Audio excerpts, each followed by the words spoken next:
Sir ನಮಸ್ಕಾರ. ನನ್ನ ಹೆಸರು ಪಳನಿಸ್ವಾಮಿ. ನನ್ನ ತಂದೆ ಹೆಸರು ಮಾರಿಯಪ್ಪ. ನನ್ನ ಊರು ಪೆನ್ನಾಗರ, ಧರ್ಮವರ ಡಿಸ್ಟಿಕ್, ಪೆನ್ನಾಗರ ತಾಲೂಕು, ಗೋಡಿಬಿಟ್ಟಿ ಕಿರಾಮತಿಂದ ನಮ್ಮ ಬಂದು ಬಂದಿದ್ದೀವಿ. ನನ್ನ ಊರಿಂದ ಕೆಲವರು ಗಂಧದ ಮರ ಕೊಯ್ಯಕ್ಕೆ ಹೋಗಿದ್ರು. ಗೋವಿಂದದ ಶೆಂಗಾಪಾಡಿ ಹಂಗಂತ ಹೋಗಿದ್ರು. ಒಂದಿನ ನೋಡಿದೆ, 2 ದಿನ ನೋಡಿದ ಮೇಲೆ ಇವರು ಹೋಯ್ತಾರೆ, ದುಡ್ಡು ಬರುತ್ತೆ ಅಂತ ಅವ್ರು ನೋಡಿ ನಾನು ಹೋಗಿದೆ. ಆಗ ನನಗೂ 19 ವಯಸ್ಸು. 19 ವಯಸ್ಸಿಂದ ಅವ್ರ ಜೊತೆಲಿ ನಾನು ಓದಷ್ಟಿಗೂ ಫಸ್ಟ್ ಹೋಗಿ ಗಂಧದ ಮರಕ್ಕೆ ಹೋಗಿದೆ. ಹೇಗ ವೀರಪ್ಪನ್ ಊರು ಮೇಲ್ಕಡೆ ಮೇರ್ಕ್ ಸೈಡು ಅವರು ಬೆಡ್ಡ ಐತೆ, ದೊಡ್ಡ ಬೆಡ್ಡ. ಅಂದ್ರೆ ಬೆಡ್ಡದಲ್ಲಿ ಗಂಧದ ಮರ ಜಾಸ್ತಿ ಇತ್ತು. ಕೂತ್ಕೊಂಡು ತಕೊಂಡು ಬರುವಾಗ ಆಗ ನಾವು ಪೆನ್ನಾಗರದನವರು ಅದು ಬಂದಿದ್ದಾರೆ ಅಂತ ಗೊತ್ತಾಯ್ತು. ಅವ್ರಿಗೆ ಯಾರು ಹೇಳಿದ್ದಾರೆ, ಯಾರು ವೀರಪ್ಪನ್ ಗ್ಯಾಂಗ್ ಅವ್ರಿಗೂ ಹೇಳಿದ್ದಾರೆ. ಆಗ ಶೆಂಗಪಾಡಿ ಅಂತ ಒಂದು ನದಿ ಐತೆ, ಡ್ಯಾಮ್ ಸೈಡ್ ನಿಂತ್ಕೊಂಡು ನಮ್ಮನ್ನ ಅಟ್ಯಾಕ್ ಮಾಡಿದ್ರು. ವೀರಪ್ಪನ್ ಗ್ಯಾಂಗ್ನವರು. ನಂಗೆ ವೀರಪ್ಪ ಭಾಷೆನಲ್ಲಿ ಇದ್ದಾರಂತ ನಮ್ಗೆ ಗೊತ್ತಿಲ್ಲ. ನಮ್ಮ ಹೊಟ್ಟೆ ಪಾಡ್ಗೋಸ್ಕರ ನಮ್ಮ ಗಂಧದ ಮರ ಕೂದು ನಮ್ಮ ಸೇಲ್ಸ್ ಮಾಡಿ ನಮ್ಮ ಹೊಟ್ಟೆ ದುಡ್ಡು ಸಂಪಾದನೆ ಮಾಡುವಂತ ನಾವು ಹೋಗಿದ್ದೀವಿ. ವೀರಪ್ಪ ಭಾಷೆನಲ್ಲಿ ಇದ್ದಾರೆ ಅಂತ ನಮ್ಗೆ ಗೊತ್ತಿಲ್ಲ. ಆಗ ಅಟ್ಯಾಕ್ ಮಾಡುವಾಗ ಪಾರ್ಸಲ್ ಬಂದಿದ್ದಾರೆ, ಪೊಲೀಸರು ಬಂದಿದ್ದಾರೆ ಅಂತ ನಾವು ಎಲ್ಲ ಬಿಸಾಕ್ಬಿಟ್ಟು ಹೊಂಟೋದ್ವಿ. ಹೋಗಬೇಡ, ಏನ್ ನಮ್ ಕಡೆಯವರು ಅಂತ ಕೂಗಿದ್ರು. ಯಾರು? ವೀರಪ್ಪನ್ ಗ್ಯಾಂಗ್ನವರು. ವೀರಪ್ಪನೇ ಇಲ್ಲ. ಆಗ ಕೂಗುದಾಗ ಯಾರು ಹೇಳ್ತಿದ್ರು? ಮಾರಿಯಪ್ಪ, ಪೆರುಮಾಳು, ಅಯ್ಯಂದೊರ, ಇವರು 3 ಜನ ಅಲ್ಲಿ ಡ್ಯಾಮ್ ಮೇಲ್ಕಡೆ ನಿಂತ್ಕೊಂಡು ಕೂಗ್ತಾರೆ. ಆಗ ಹೋಗುವಾಗ ನಾವು ಯಾರು ಟೋಪಿ ಹಾಕೊಂಡಿದ್ದಾರೆ, ಬೆಲ್ಟ್ ಹಾಕೊಂಡಿದ್ದಾರೆ, ತೋಟ ಹಾಕೊಂಡಿದ್ದಾರೆ, ಕೈಲಿ ಗಂಡ ಐತಿ. ನಮ್ ಕಡೆಯವ್ರು ಕೂಗ್ತಾರೆ. ಹೋಗು ಅಂತ ನಾವು 3 ಜನ ಹೋಗ್ತೀವಿ ನಮ್ ಕಡೆಯವರು. ಆಗ ಅಟ್ಯಾಕ್ ಮಾಡ್ಕೊಂಡು ಮುಂದೆ ಸುತ್ತಾಕೊಂಡು ಬಂದು ಹಿಡ್ಕೊಂಡ್ರು. ಹೋಗ್ಬಿಡಪ್ಪ, ನಮ್ ಕಡೆಯವರು, ನಾವು ಇಲ್ಲಿ ಗಂಧದ ಮರ ಜನ ತಕೊಂಡು ಬಂದ್ರ ಹಿಡ್ಕೊಂಡು ಸೇಲ್ಸ್ ಮಾಡ್ತೀವಿ, ನಮ್ಮ ವೀರಪ್ಪನ್ ಗ್ಯಾಂಗ್ನವರು ಅಂತ ಹೇಳಿದ್ರು. ಆಗ ನಾವು ಕೂಗಿದೀವಿ ನಮ್ ಕಡೆಯವ್ರನ್ನ, ಬಾ, ಯಾರು ಎಲ್ಲ ಪಾರ್ಸಲ್ ಪೊಲೀಸ್ ಇಲ್ಲ, ನಮ್ ಕಡೆಯವ್ರನ್ನ ಹೇಳ್ತಾರೆ, ನಮ್ ಹಿಡಿಯಲ್ಲ, ಹೊಡೆಯಲ್ಲ, ಬಂದಿರು ಗಂಧದ ಮರ ತಕೊಂಡ್ಬಿಟ್ಟಿ ಇಲ್ಲಿ ಬಂದು ಹಾಕ್ಬಿಟ್ಟು ಇಲ್ಲಿ ಬಂದ ಮೇಲೆ ದುಡ್ಡು ಇಸ್ಕೊಂಡು ಹೋದ್ವಿ ಅಂತ ಹೇಳ್ತರು. ಬಡ್ರಿಯಪ್ಪ ಅಂತ ಕಾದ್ರೆ ಅವ್ರು ಬಂದ್ರು. ಬಂದ ಮೇಲೆ ತಕೊಂಡು ಹೋದ್ರೆ ಅಲ್ಲಿ ಗಂಧದ ಮರ ತಕೊಂಡು ಆಗುವಾಗ ಗೊತ್ತಾಯ್ತು, ಎಲ್ಲ ಪಾರ್ಸಲ್ ವೀರಪ್ಪನ ಒಬ್ಬರು ಇದ್ದಾರಂತ ನಮ್ಗೆ ಗೊತ್ತಾಯ್ತು. ನಮ್ಗೂ ಎದಕ ಬಂದ್ಬಿಡ್ತು.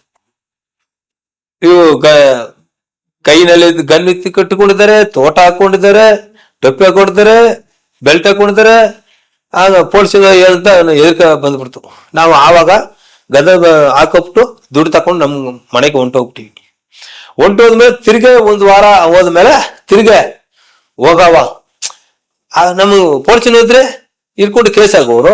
ಅವ್ರು ಬಿಟ್ಬಿಟ್ಟವ್ರಲ್ಲ, ನಮ್ಮನ್ನ ಹಿಡಿಯಲ್ಲ, ದುಡ್ಡು ಕೊಟ್ಟು ಕಳ್ಸಿಬಿಟ್ಟವ್ರಲ್ಲ. ಆಗ ಅವರು ಗಂಧದ ಮರ ಇಸ್ಕೊಂಡು ಸೇಲ್ಸ್ ಮಾಡೋರೆ, ನಾವು ಹೋಗವ ಹಂಗಂತ ಆಸೆ ಮಾಡ್ಕೊಂಡು ತಿರ್ಗಾ ಹೋದ್ಮೇಲೆ ಹಂಗೆ ಗಂಧದ ಮರ ಕುಯ್ಯೋದು, ತಕೊಂಡು ಅಲ್ಲಿ ಹಾಕೋದು, ಅವ್ರದ್ದು ವೀರಪ್ಪನ ಜೊತೆ ದುಡ್ಡು ತಕೊಳ್ಳೋದು, ಅಲ್ಲಿ ಆಲ್ಟ್ ಆಗ್ಬಿಟ್ಟಿದ್ವಿ. ನಮಗೂ ಊರ್ನಲ್ಲಿಯೋ ಸ್ವಂತ ಪಂತ ಯಾರೋ ಒಳ್ಳೆ ಬುದ್ಧಿ ಹೇಳಕ ನಮ್ಗಿಲ್ಲ. ನಮ್ ತಂದೆ ತಾಯಿನೂ ಒಳ್ಳೆ ಬುದ್ಧಿ ಹೇಳಕ ಯಾರು ಇಲ್ಲ. ಇವ್ರು ಮಾಡೋದು ನನಗೂ ಒಳದಾಗಿ ಕಾಣಿಸ್ತು. ಆದ್ರಿಂದ ಅಲ್ಲಿ ಆಲ್ಟ್ ಆಗ್ಬಿಟ್ಟಿದೀವಿ. ವೀರಪ್ಪನ ಜೊತೆ ಆಲ್ಟ್ ಆಗ್ಬಿಟ್ಟಿದ್ವಿ. 6 ವರ್ಷ ವೀರಪ್ಪನ ಜೊತೆಲಿ ಇದ್ದೆ. ಮಾಕನ ಬಳೆಯ, ಸಲ್ಲೆ ಬಳೆಯ ಆ ಲೈನ್ಲೆ 6 ವರ್ಷ ಅವ್ರ ಜೊತೆಲಿ ನಾವು. ನಮ್ಗೂ ಹೋದ್ಮೇಲೆ ನಮ್ಗೂ ಅವ್ರು ಗನ್ ಕೊಟ್ರು. ಗನ್ನ ತಕೊಂಡು ಹೋಗೋದು, ಏನೋ ಸಪೋರ್ಟ್ಗೂ ಊರ್ನವ್ರು ಬಂದ್ರೆ ಅವ್ರು ಕರ್ಕೊಂಡು ಹೋಗೋದು, ಒಂದು ಜಾಗ ಅವ್ರ ಪಾರ್ಸಲ್ ಗ್ಯಾಂಗ್ ಹಾಕೋದು, ಆ ಏರಿಯಾಲ್ನಲ್ಲಿ ಇರೋದು ಗಂಧದ ಮರ ಕೊಯ್ಯೋದು, ಅವ್ರ ಹತ್ರ ಹಾಕೋದು, ದುಡ್ಡು ಕೊಟ್ರೆ ಅವ್ರಿಗೂ ಕೊಡೋದು. ಹಂಗೆ ಆಮೇಲೆ ಲೋಡ್ ಓಡ್ಸಕ ನಾವು ಹೋಗಿಲ್ಲ. ಲೋಡ್ ಏರ್ಸೋ ತನಕ ನಾನು ಅವ್ರ ಜೊತೆಲಿ ಕೆಲಸ ಮಾಡಿದ್ದೀನಿ. ಲೋಡ್ ಲಾರಿಲಿ ಹೋಗೋವಾಗ ಅವ್ರು ಹೋಗಲ್ಲ. ದುಡ್ಡು ದಕ ಬಂದ್ರು ಕೊಡ್ತಾರೆ. ಆ ಕೊಟ್ರು ಅವ್ರು ಏನ್ ಮಾಡ್ತಾರೆ, ಅವರು ವೇಸ್ಟೇಜ್ ಖರ್ಚು ಏನು ಮಾಡಲ್ಲ. ಅವರು ಖರ್ಚು ಮಾಡ್ಕೋತಾರೆ, ಅವ್ರ ಗ್ಯಾಂಗ್ನವ್ರಿಗೂ ಖರ್ಚು ಮಾಡ್ತಾರೆ, ಬಡವ್ರಿಗೂ ಖರ್ಚು ಮಾಡ್ತಾರೆ. ಅವರು ಕೆಟ್ಟವ್ರಂತ ಹೇಳಕ್ ಆಗಲ್ಲ. ಕೆಲವರು ಅವರು ಕೆಟ್ಟವರು ಅಂತ ದೊಡ್ಡದು ಮಾಡಿ ಅವರು ದೊಡ್ಡವರಾಗಿ ಮಾಡ್ಬಿಟ್ಟವ್ರೆ ಅಷ್ಟೇ. ನಾನು ಪೊಲೀಸ್ನವರು ಫಾರೆಸ್ಟ್ನವರು ಯಾರು ಶೂಟ್ ಮಾಡಿಲ್ಲ. ಪ್ರಾಣಿಗಳು ಶೂಟ್ ಮಾಡಿದ್ದೀನಿ. ಆದ್ರೆ ಈಗ ನಮಗೂ ಸೇಫ್ಟಿ ಬೇಕು. ನಮ್ ಸೇಫ್ಟಿ ಬೇಕಾದ್ರೆ ನಮ್ ಜೀವನ ಕಾಪಾಡಬೇಕು. ಹಾಗಾದ್ರೆ ಪೊಲೀಸರು ಬಂದ್ರು ಫಾರೆಸ್ಟ್ನವ್ರು ಬಂದ್ರು ಶೂಟ್ ಮಾಡ್ತೀವಿ. ಕಾಲಿ ಶೂಟ್ ಮಾಡಿ ಅವರ ಎಬ್ಬರಿಸಿ ನಾವು ಬದುಕೋತೀವಿ ಅಷ್ಟೇ. ಯಾರು ಶೂಟ್ ಮಾಡಿಲ್ಲ.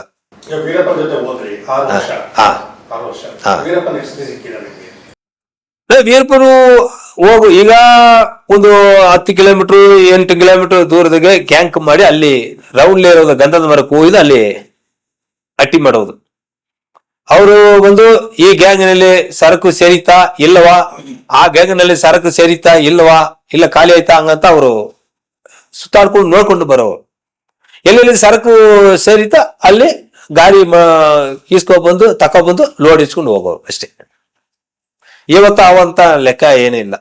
ಒಂದು ತಿಂಗಳಿಗೂ 2 ಸಲ ನೋಡ್ತಾ ಇದೀವಿ. ಮಾತಾಡಿದೀವಿ. ನಾವು ನನ್ನ ಹೆಸರು ಮಾಪಲ್ ಅಂತ ಕರೆಯೋರು.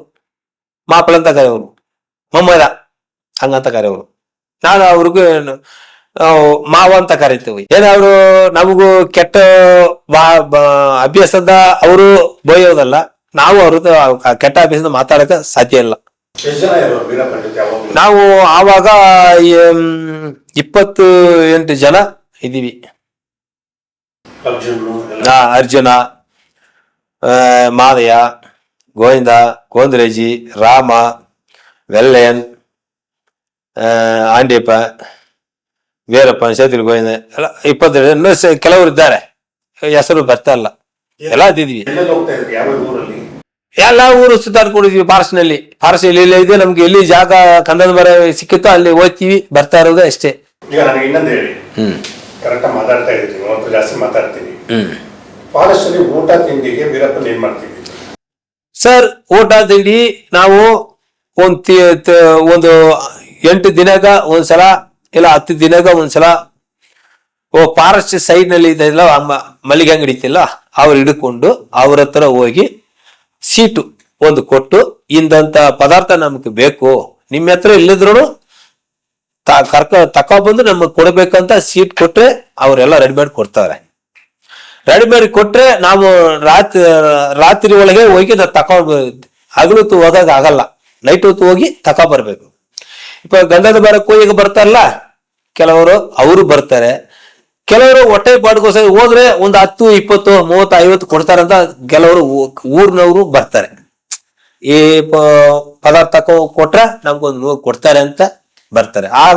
ಆವಾಗ ಒಂದ್ ದಿನ ಹಗಲು 8 ಗಂಟೆಗೆ ಹೋದ್ರೆ ತಿರ್ಗಾ ಸಾಯಂಕಾಲ 6 ಗಂಟೆ ಒಳಗೆ ಗದ್ದೆ ಒಳಗೆ ಕೆಲಸ ಮಾಡಿದ್ರೆ 5 ರೂಪಾಯಿ. ಇಲ್ಲಿ ಒಂದು ಚೀಲ ಅರಿಸಿ ತಕೊಂಡ್ಬಂದ್ರೆ ಪಾರ್ಸಲ್ ಕೊಟ್ರೆ 100 ರೂಪಾಯಿ ಸಿಕ್ಕುತ್ತೆ. ಆ ರೀತಿ ಕೆಲವರು ಬಂದು ವೀರಪ್ಪನ ಹೆಸರು ಹೇಳಿ ಬದುಕೊಂಡು ಕೆಲವರು ತುಂಬಾ ಜನ ಅಂತದವರೇ ಹಿಡ್ಕೊಂಡು ಹೋಗಿ ಜೈಲೊಳಗೆ ಹಾಕಿ ತುಂಬಾ ಸತ್ತ ನಿಮಿಷ ಕೊಟ್ಟು ಎಷ್ಟೋ ಜನ ಹೆಂಡತಿಗಳ ರೇಪ್ ಮಾಡಿ, ಮಕ್ಕಳನ್ನ ರೇಪ್ ಮಾಡಿ, ಮೊಮ್ಮಕ್ಕಳನ್ನ ರೇಪ್ ಮಾಡಿ ಸೆಲ್ಮೆ ಕೊಟ್ಟಿದ್ದಾರೆ. ನಾನು ಕಾಡು ಒಳಗೆ ಇರುವಾಗ ಅಡಿಕೆ ಅಕ್ಕಿ ಚಿಲ ಪ್ರಾಣಿಗಳು ಅವಾಗ ಹೋಗೋರು ಒಬ್ಬರೊಬ್ಬರ ಕೈಲಿ ಗಂಡ ಐತೆ. ನಾವು ಬ್ಯಾಟಿಗೆ ಅಂತ ಹೋಗ್ತಾ ಇಲ್ಲ, ಹೋಗೋ ಜಾಗಲ್ಲೇ ಸಿಕ್ಕದೆ ಶೂಟ್ ಮಾಡೋದು, ಅದ ಕೊಯ್ದು ಮಾಂಸ ಮಾಡ್ಕೊಳ್ಳೋದು, ಬೇಳೆ, ಅದ ಬಿಟ್ರ ರಸಂ. ಅದಕ್ಕೂ ಅಡಿಕೆ ಮಾಡೋರು ಯಾರು ಅಡಿಕೆ ಮಾಡಕ್ಕೆ ಗೊತ್ತಾಗುತ್ತೋ ಅವನ್ನ ಹಾಕೋದು. ಇಂಥವ್ರಿಂದ ಗೊತ್ತಿಲ್ಲ.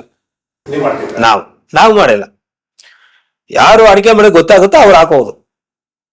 ಊರ್ ಜನ ಅವರು ಅಡಿಕೆ ಮಾಡಿ ಮನೇಲೆಲ್ಲ ಬಾವಿ ಅಂತ ಕೂಲಿ ಬಾವಿ ತಗೊಂಡು ರೆಡಿ ಮಾಡಿ ಬಟ್ಟೆನ ಹಾಕಿ ಅಡಿಕೆ ಮಾಡಿ ಹಾಕೋದು. ಗಂಧದ ಮರ ಕೊಯ್ಯವರು, ಊರ್ ಜನವರು, ಕುರಿ ಮೇಯವರು, ದನ ಮೇಯವರು, ಇಂಥವ್ರದ್ದು ಲೆಕ್ಕ ಏನಿಲ್ಲ. ಒಟ್ಟ ಹಸಿಗೆ ಯಾರು ಬರ್ತಾರೋ ಅಷ್ಟು ಜನ ಊಟ ಮಾಡ್ತಾ ಹೋಗ್ತಾ ಇರೋದು. ಏನು ದುಡ್ಡು ಕೊಡಂಗಿಲ್ಲ. ಬಡವ್ರಿಗೂ ಅಷ್ಟು ಸಲ್ಗ ಮಾಡ್ತಾರೆ. ನಾವು ಮಾಡ್ತೀವಿ. ನಾವು ಯಾರಿಗೂ ದುರೋಗ ಮಾಡಿಲ್ಲ. ಏನೋ ಒಂದ್ ದಿನ ತಕೊಂಡು ಹೋದ್ರೆ 8 ದಿನ 1 ತಿಂಗಳಿಗೂ ಅಡಿಕೆ ಅಕ್ಕಿ ಬೇಳೆ ಎಣ್ಣೆ ಎಲ್ಲ ಒಂದ್ ಜಾಗದಲ್ಲೇ ಮಾಡ್ಕೋತೀವಿ.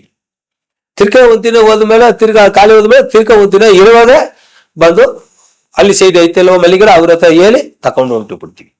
ಇಷ್ಟೇ. ಏನೋ ಊಟ ಪಟ್ಟಾಗ ಏನು ತೊಂದರೆ ಇಲ್ಲ.